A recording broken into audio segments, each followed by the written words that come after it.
예수께서 12 제자에게 명하기를 마치시고 이에 그들이 여러 동네에서 가르치시며 전도하시려고 거기를 떠나 가시니라.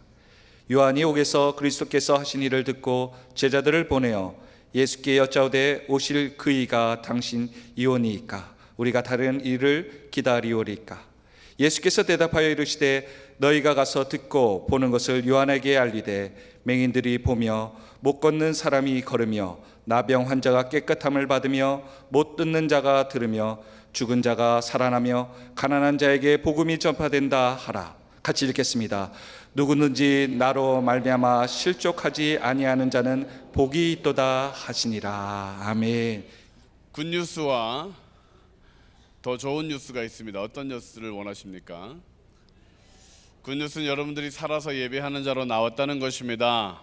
나오는 자에게 무덤이 열리고 저주가 끊어지고 큰 능력이 임하고 기도의 응답이 쏟아질 줄로 믿습니다. 아멘 하는 자에게 더 임할 줄로 믿습니다. 더 좋은 뉴스는 하나님이 우리 가운데 함께 하신다는 것입니다. 빛이신 그분이 우리의 어둠을 제거하시기 위해, 능력이신 그분이 우리의 삶 가운데 능력과 복을 주시기 위해 함께 하신다는 것입니다. 굿뉴스와 더 좋은 뉴스가 더 많이 하지는 우리 모든 성도님 되시기를 주의 이름으로 축원합니다. 오늘 아침 또는 어제 저녁에 뉴스를 보신 적이 있으십니까? 오늘의 뉴스 또는 세계 뉴스를 보신 적이 있으신지요? 그 뉴스를 보면서 무슨 생각을 하십니까? 희망이 넘치고 있습니까? 아니면 더 절망스러워지고 있습니까? 리비아가 정부군과 반군으로 나눠져서 전쟁을 시작했다는 뉴스, 아랍의 봄을 이끌며 카다피의 독재를 타도하고 자유를 얻었던 그들이 다시 서로 나누어져 전쟁을 하기 시작했습니다. 미국과 이란은 서로를 테러 집단이라 말하며 싸움이라도 일으킬 기세로 으르렁거리고 있습니다. 동남아시아에서는 동성애나 간통을 하면 돌을 던져 죽이는 처형이 다시 제정되었고, 절도범에게는 오른손목을 자르는 형벌이, 또 재범을 하는 자에게는 왼쪽 발목을 절단한다는 그런 법도 새로 만들어지고 있습니다. 멀지 않은 곳 북한, 여전히 세계 최고의 박해국가 국가로 이름하고 있습니다. 인권과 자유와 소망이 전혀 없는 그런 나라들이 우리 주변에 있습니다. 언제쯤 하나님을 믿는 나라, 그들에게 참 자유와 복음이 전파될 수 있을까? 오늘날 이 세상에서 일어나는 일들을 한번 살펴보기 바랍니다. 악이 더 창궐하는 것 같습니다. 소돔과 고모라의 때보다 더 성적으로 타락하고 있죠. 즐거움과 쾌락이라면 뭐든지 허용되는 시대에 사람들은 공공연하게 하나님이 없다라고 소리칩니다. 조금의 망설임도 없이 죽음 이후에 심판은 없다, 지옥은 없다라고 교만하게 말하며 죄를 즐기고 있습니다.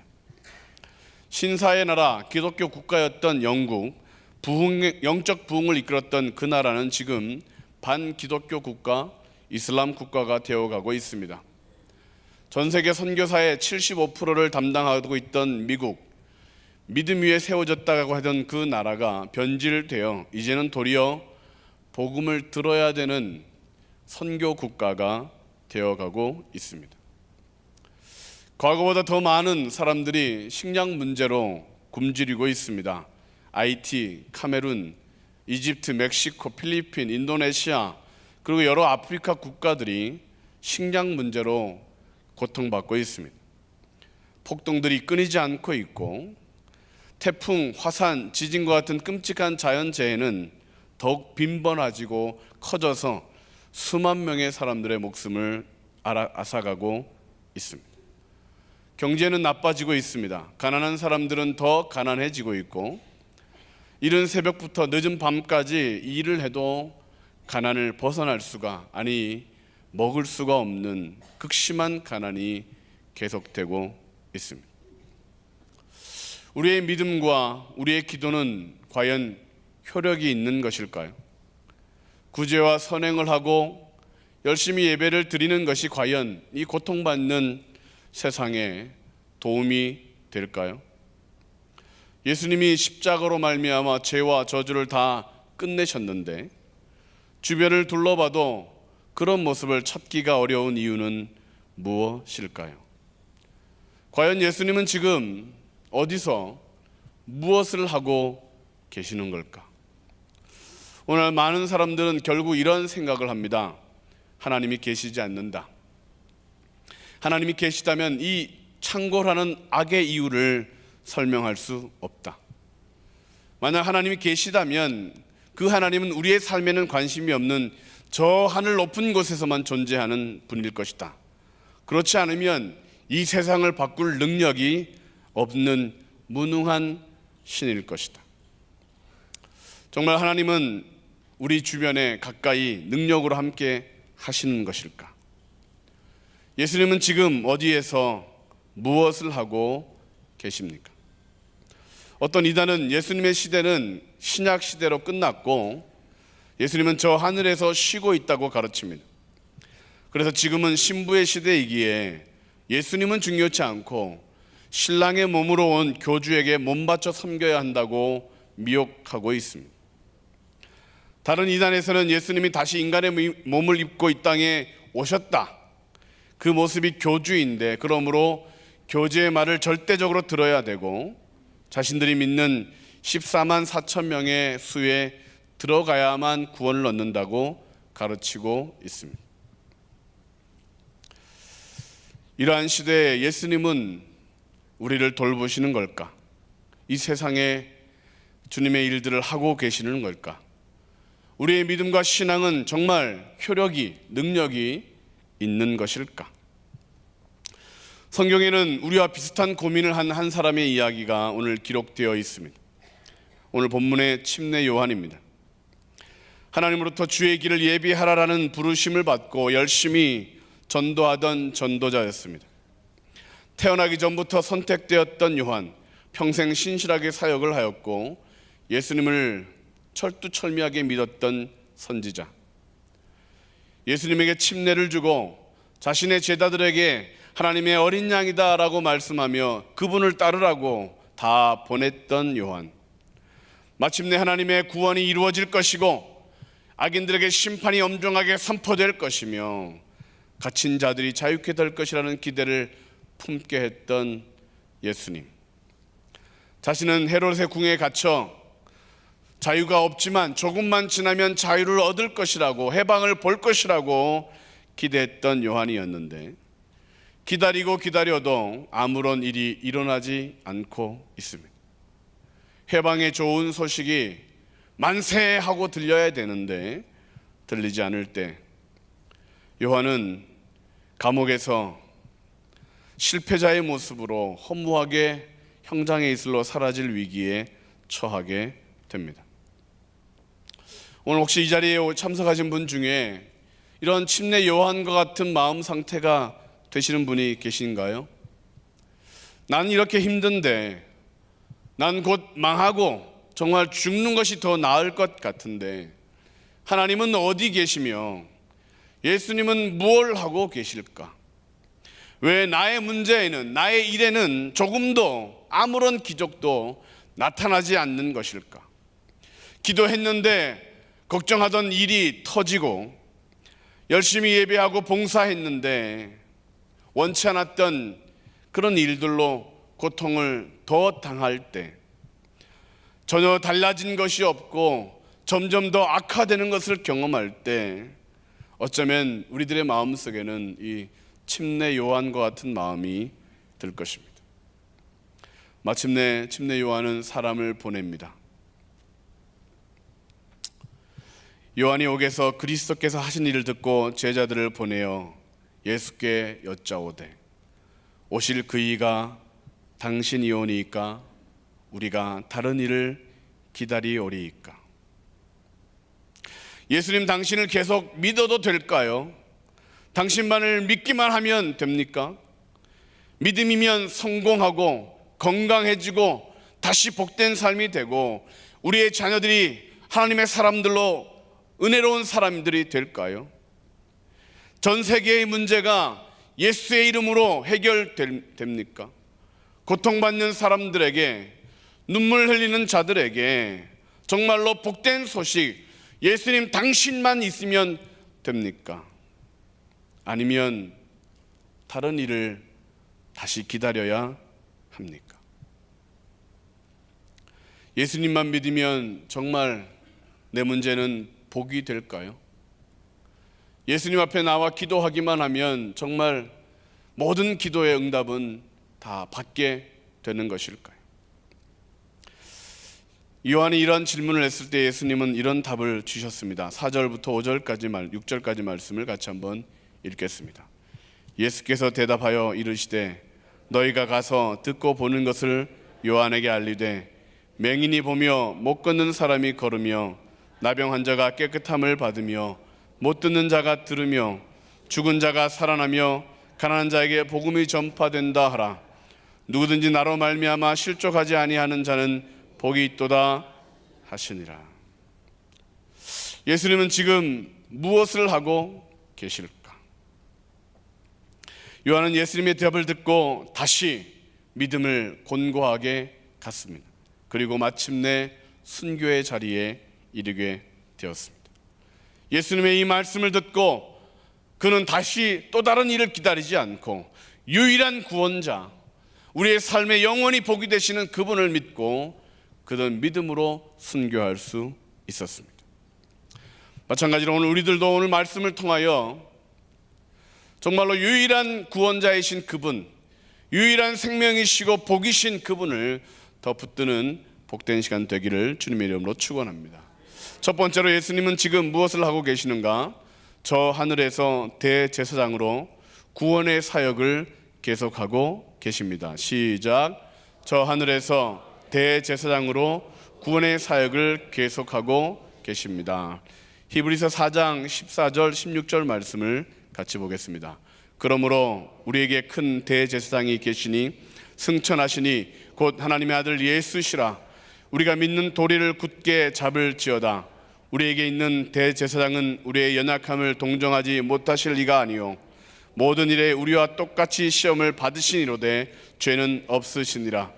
그러므로 우리는 긍휼하심을 받고 때를 따라 돕는 은혜를 얻기 위하여 은혜의 보좌 앞에 담대히 나아갈 것이니라. 아멘.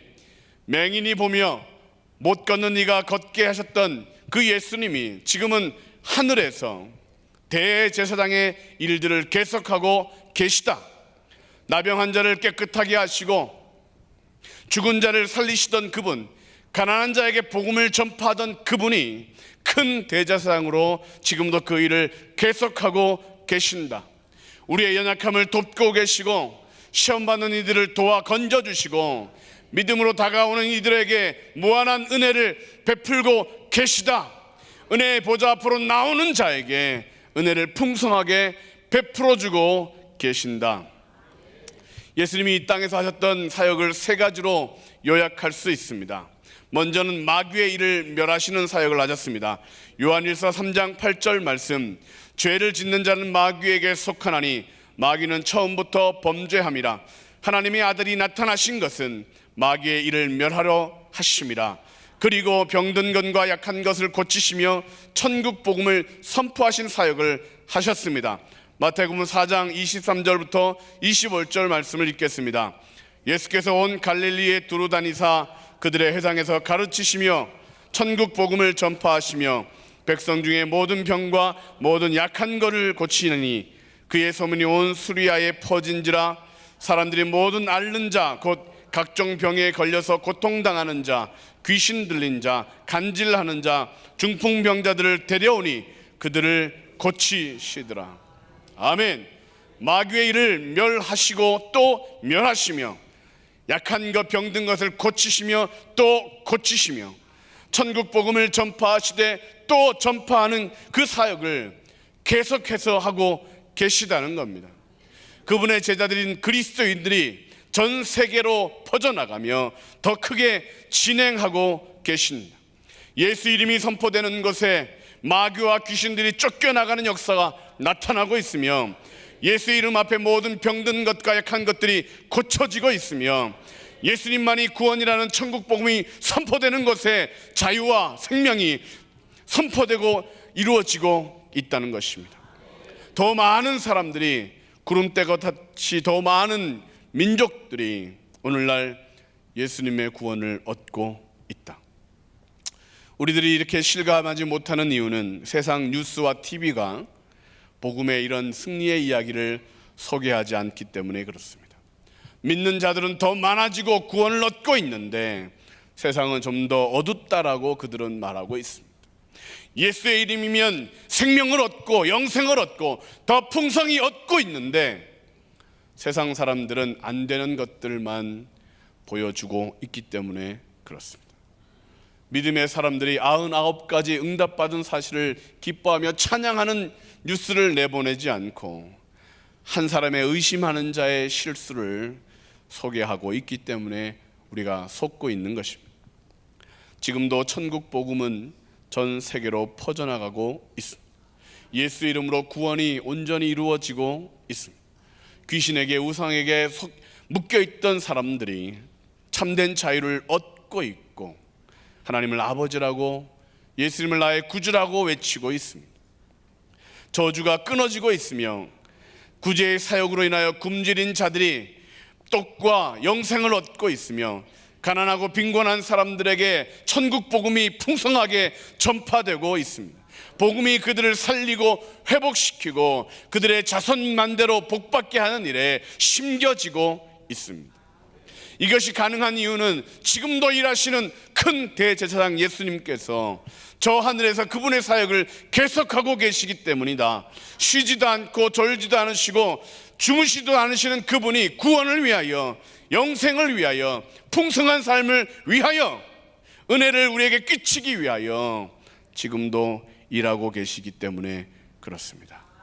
선교지를 가보면 지금 예수님이 어떤 일을 하시는지를 발견하게 됩니다. 놀라운 역사가 전세적으로 세계적으로 일어나고 있다는 사실을, 모든 우상들이 깨트려지고 있다는 사실을 선교지에 가보면 실감하게 됩니다. 그러므로 예수님으로 인하여 실족하지 않도록 우리는 주의해야 합니다. 믿음을 잃어버리지 않도록 반드시 상을 얻도록, 복이 되도록 온전히 믿어야 합니다. 믿는 일을 포기하지 말아야 합니다. 예배하는 일을 멈추지 말아야 합니다. 기도하는 일을 쉬지 말아야 합니다. 낙심하지 말고 눈에 보이는 것이 아니라 믿음을 가지고 주님 앞에 나아가는 신실한 신앙인이 되어야 합니다. 섬김과 봉사에 복을 주시고 우리의 예배에 은혜를 끼치시고 우리의 믿음에 역사하시는 그 하나님, 지금도 대제사장으로 우리의 부족함을 위하여 기도하시는 그분 앞에 나아가는 일을 멈추지 말아야 합니다. 누가복음 22장 32절의 말씀을 보면, 그러나 내가 너를 위하여 내 믿음이 떨어지지 않기를 기도하였노니 너는 돌이킨 후에 내 형제를 굳게 하라. 제자들의 믿음이 떨어지지 않기를 기도하고 계시는 그분이 우리의 믿음을 붙들고 계십니다. 제자들이 돌이킨 후에 형제를 굳게 하는 그런 사역을 하기 위하여 우리들에게 다시 한번 돌이키도록, 다시 한번 더 믿음의 길로 나아오도록 권면하고 계십니다. 그러므로 우리는 기억해야 합니다. 예수님은 지금 저 하늘에서 대제사장으로 우리의 연약함을 도우며 기도에 응답하시며 사명을 감당할 수 있도록 능력을 주시고 계시다. 그러므로 우리가 해야 할 일은 예수 이름을 더 의지하고 믿는 것, 예수님의 이름을 더 많은 곳에 선포하는 것, 예수님의 복음과 예수님의 은혜를 많은 사람들에게 나누는 것, 이 일을 통하여 지금도 하나님은 이 땅에 구원을 이루고 계십니다. 두 번째로 예수님은 지금 무엇을 하고 계실까요? 이 땅에 교회를 세우시고 머리가 되시어 회복의 사역을 하고 계십니다. 시작.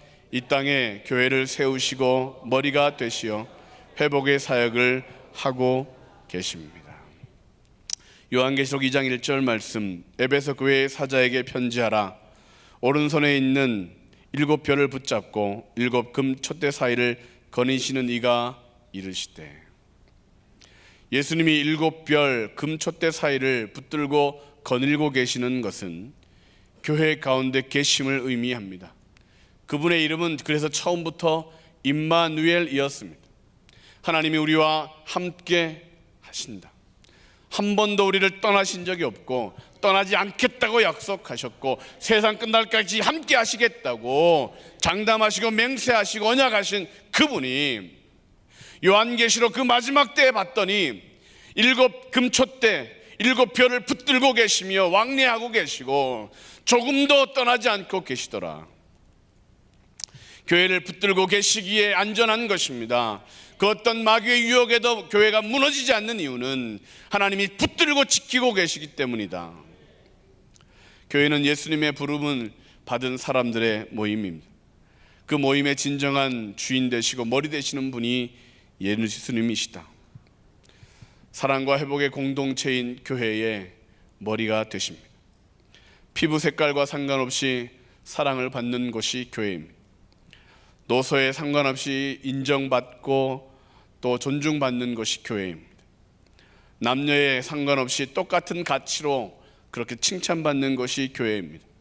배움이나 재력에 상관없이 모두가 하나 되고 사랑할 수 있는 공동체가 교회입니다.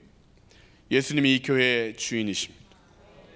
예수님이 우리 안에 들어오셨기에 우리가 서로 싸우지 않는 것입니다.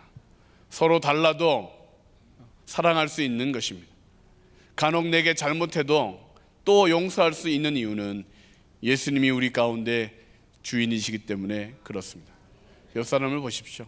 세상에서 만나면 사랑하기 힘든 예전에 나에게 상처를 줬던 사람의 눈매를 닮아 있는 분이 계십니다. 예전에 나에게 억울하게 했던 사람들의 입꼬리를 닮은 사람들이 옆에 있습니다. 미워할 수 있는 조건이 수만 가지가 되는데 사랑하고 용서하는 이유는 예수님이 우리 가운데 있기 때문에 그렇습니다. 지금도 우리의 죄를 용서해 주시고 연약한 자를 감싸 주시기에 내가 보호를 받고 있는 것입니다.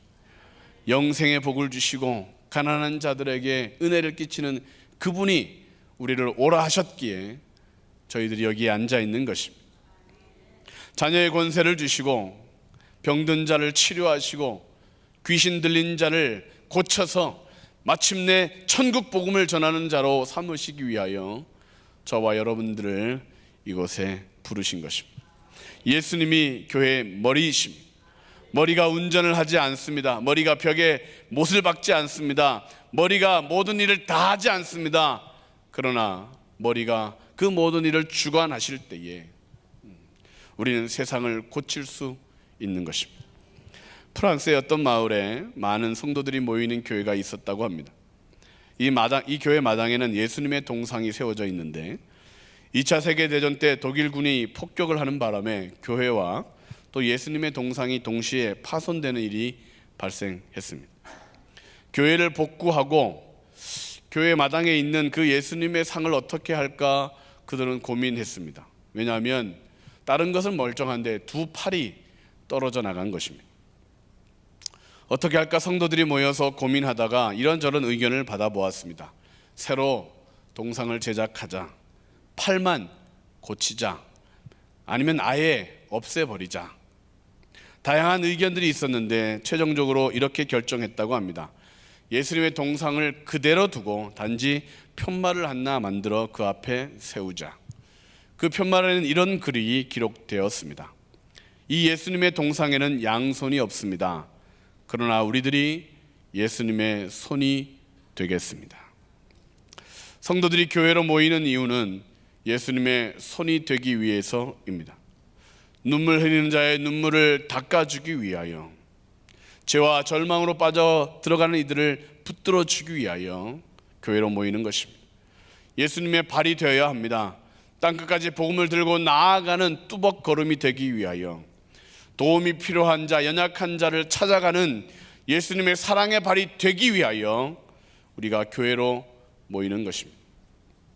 이 세상은 교회를 보며 예수님이 어떤 분이신지를 알게 될 것입니다.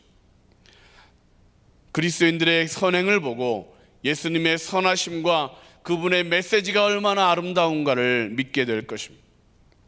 예수님의 심정으로 예수의 복음을 전할 때에 그들은 예수님의 심정을, 사랑을 깨닫게 될 것입니다. 그러므로 먼저 그의 나라와 그의 의를 구하고 전하는 일, 이것보다 우선되는 일은 교회에 없습니다. 예수의 심정으로 사람들을 찾아갈 때에 하나님은 우리의 기도에 먼저 응답할 것입니다. 예수의 복음을 들고 이웃에게 나아갈 때에 하나님은 우리의 삶에 먼저 복을 충만하게 채워줄 것입니다. 교회가 아무 일도 하지 않으면 세상 사람들은 예수님이 아무 일도 하지 않는 분이라고 생각할 것입니다. 하늘에 승천하시더니 놀고 계시다고 생각할 수도 있을 것입니다. 성도가 전도하지 않으면 예수님의 복음을 사람들은 믿지 않게 될 것입니다. 예수님이 복을 주신다, 구원을 주신다, 자유를 주신다라고 말하지 않으면 세상 사람들은 예수님만이 구원이심을, 예수님만이 진리이시라는 사실을 깨닫지 못하게 될 것입니다. 그러므로 머리이신 예수님의 명령을 따라 몸인 지체인 우리들이 움직여야 합니다. 마태복음 28장 18절 20절 말씀을 우리가 잘 알고 있지 않습니까? 하늘과 땅의 모든 권세를 내게 주셨으니 그러므로 너희는 가서 모든 족속으로 제자를 삼아 아버지와 아들과 성령의 이름으로 침례를 베풀라. 이 명령을 듣지 않으면 몸이 이상하게 된 것입니다. 그만 먹으라 머리가 말해도 듣지 않으면 몸이 비만이 되고 병이 드는 것이죠. 운전할 때 스탑해라, 멈춰라 명령하고 경고하는데도 듣지 않으면 사고가 나고 아프고 고통받는 것입니다. 주님이 하라 하시면 하고 하지 말라면 그만둘 때에 머리 대신 그분의 명령을 지킬 때에 몸은 안전하고 평안한 것입니다. 예수님은 교회의 머리이시기 때문에 우리와 연결되어 있습니다. 우리의 필요를 잘 아십니다. 우리의 고통을 잘 아십니다. 우리의 시험과 어려움을 잘 이해하십니다. 그래서 우리에게 능력을 부어주시고 적정한 때에 응답하시고 더 강하게 주님은 우리의 삶을 인도하시는 것입니다. 몸의 간구를 하시고 이해하실 뿐만 아니라 신음까지도 이해하시는 분이십니다. 요한복음 10장 10절 말씀, 도둑이 오는 것은 도둑질하고 죽이고 멸망시키려는 것뿐이요 내가 온 것은 양으로 생명을 얻게 하고 더 풍성히 얻게 하려는 것이라. 교회의 머리 되신 그분은 우리를 풍성하게 강건하게 하십니다. 우리의 너무 고통과 필요를 너무 잘 아시는 분. 하나님 내 문제를 아십니까? 라고 외치기도 전에 내가 너의 문제를 안다. 하나님 나를 왜 안 건지십니까? 라고 원망함에도 불구하고 아니야 나는 너를 사랑해 라고 말씀하시며 함께 하시는 머리 되신 그분을 우리는 잊어서는 안 될 것입니다. 그분의 뜻을 행하는 지체가 되기 위하여 하나님 오늘도 나에게 능력을 부어주십시오. 하나님이 원하시는 사역을 감당하기 위하여 하나님 나에게 능력을 부어주십시오. 그렇게 고백하는 우리가 될 때에 예수님은 지금도 일하시는 분, 지금도 전 세계를 향하여 나아가시는 분으로 세상은 놀라게 될 것입니다. 마지막으로 예수님은 지금 무엇을 하고 계실까? 온 세상의 주인이 되시어 하나님 나라를 확장하고 계십니다. 시작.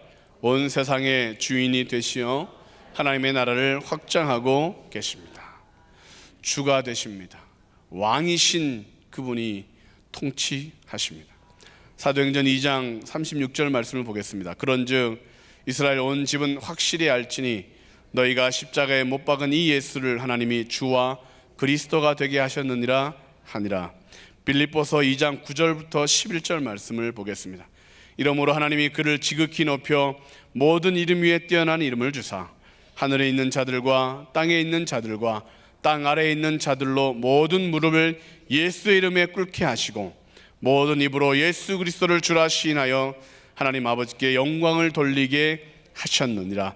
에베소서 1장 20절 21절 말씀을 보겠습니다.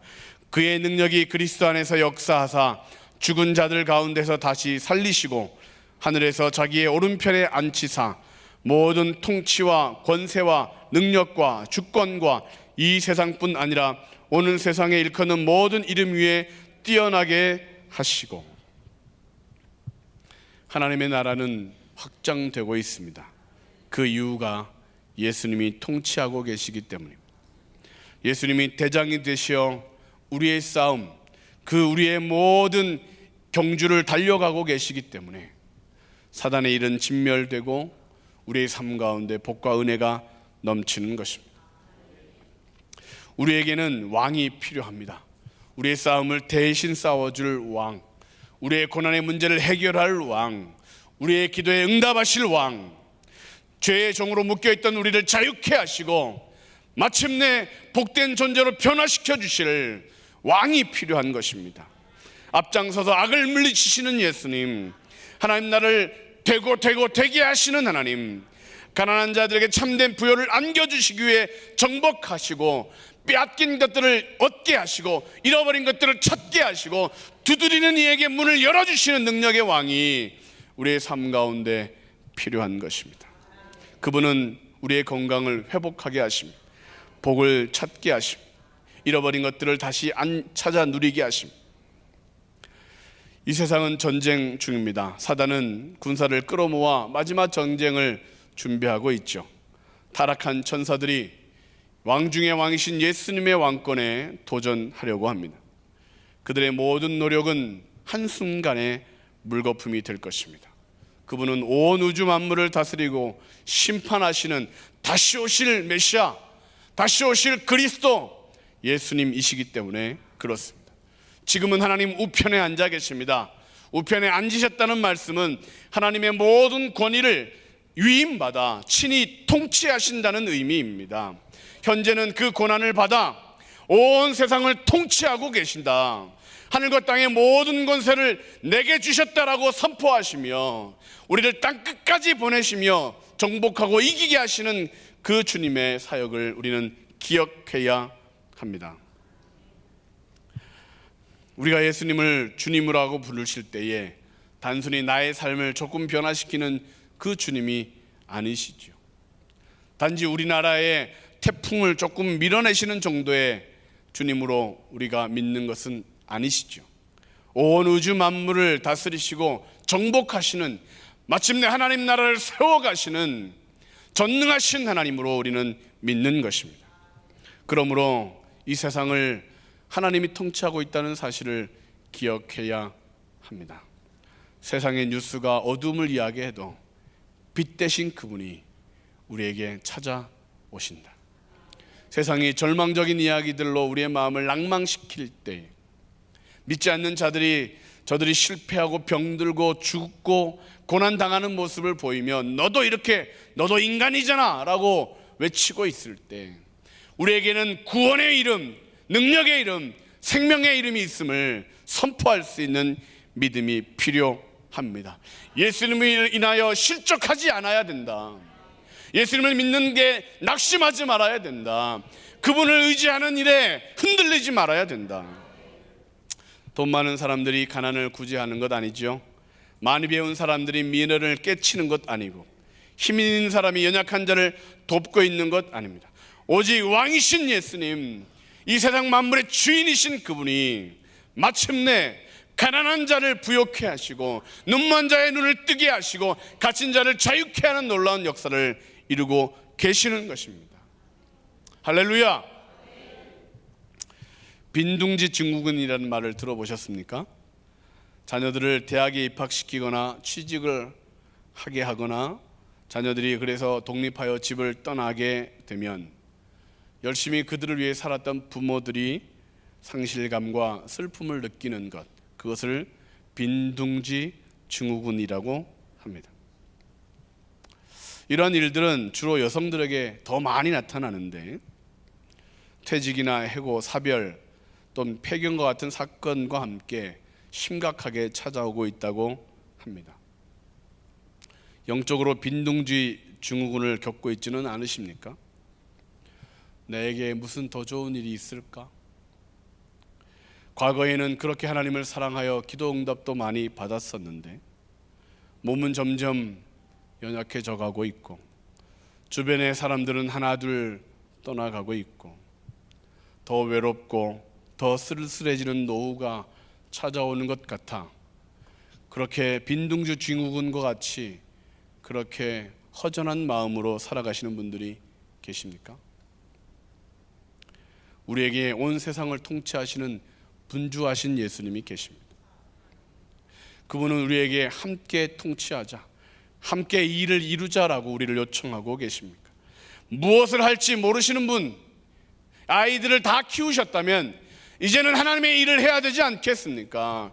하나님이 내 사업을 책임지고 있다면 이제는 하나님의 나라의 사업을 힘써야 되지 않겠습니까? 하나님이 나의 모든 기도에 응답해 주셨다면, 나의 삶 가운데 평안을 주셨다면 이제는 전도하는 일에 달려나가야 되지 않겠습니까? 이제는 하나님의 복음을 증거하는 일에 힘써야 되지 않겠습니까? 빈둥지 중국을 외치지 말고 그 둥지를 아예 없애버리고 주님의 나라의 일꾼이 되어야 되지 않겠습니까?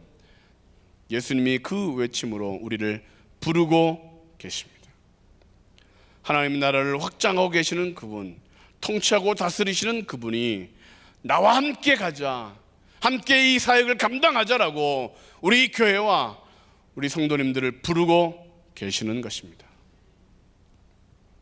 결론을 말씀드리겠습니다. 2018년 9월 문재인 대통령과 김정은 국방위원장은 전쟁 전사자의 유해 공동 발굴 작업 장소를 화살머리 고지, 즉 281 고지를 지목해서 함께 발굴하자고 했습니다. 이 고지는 6.25 전쟁 당시 가장 치열한 전투가 벌어졌던, 가장 마지막까지 전쟁이 벌어졌던 장소입니다. 이 고지에는 국군뿐만 아니라 미군, 프랑스군, 북한군, 중공군들이 함께 어우러져 싸웠던 그런 치열한 장소입니다. 정전협정이 마지막 직전까지 이 고지를 점령하기 위하여 여러 번 싸웠던 장소가 이 281번 고지입니다. 얼마나 치열했는지를 보고 싶으시면 고지전이라는 영화가 있습니다. 그것을 보시면 되고, 중공군만 1600명이 사망한 장소가 그곳입니다. 아무도 찾지 않았던 그 전사자들의 유해를 발굴하게 되는 것입니다. 그들의 이름을 밝힐 것이고, 그렇게 썩어가는 뼈에 이름이 발견되게 될 것입니다. 어떤 전투에서 어떤 전쟁을 하였는지, 아군인지 적군인지, 나라를 위해 싸웠는지, 그것들을 조목조목 알게 될 그러한 유해 공동 발굴 작업이 시작되는 것입니다. 유해가 발굴되면 억울한 죽음들은 이제 없어지게 될 것이죠. 의미 없는 뼈들이 없을 것입니다. 국가유공자로 군인 묘지에 안치될 것이고, 그들의 죽음, 그들의 피 흘림은 가치 있게 칭송될 것입니다. 예수님을 믿다 죽으면 주님이 다시 우리를 찾아오시고 우리의 메마른 뼈에 생기를 불어넣으시고 다시 부활의 아침을 우리에게 허락하실 것입니다. 그때 나는 주님과 함께 복음을 전했다, 나는 교회와 함께 주의 일들을 열심을 냈다, 나는 그 주님을 온전히 믿고 낭망하지 않고 실족하지 않았다, 그 모든 믿음의 상급을 다 얻게 될 것입니다. 영광의 면류관을 얻을 것이고 훈장을 받게 될 것입니다. 세상이 아무리 시끄럽고 요동치고 저들의 뉴스가 우리를 절망시킨다 할지라도 온 우주 만물의 주인이시고 다스리시는 그분이 계시기에 우리는 실족하지 않아야 합니다. 좌절하지 말아야 합니다. 다시 한번 전심으로 주님만을 더 붙들어야 합니다. 믿음의 상을 주시기 때문에, 섬김의 복을 안겨주실 것이기 때문에, 복음 증거자의 면류관을 주실 것이기 때문에, 나의 달려갈 길을 마치고 사명을 마쳤던 그에게 이제 흐르는 의의 면류관이 예배되었으니 나뿐 아니라 동일하게 믿는 자들에게, 동일한 믿음으로 주님을 바라보는 자에게, 모든 자에게 주시는 하나님의 의의 면류관을 얻을 수 있는 우리 모든 성도님 되시기를 주님의 이름으로 간절히 축원합니다.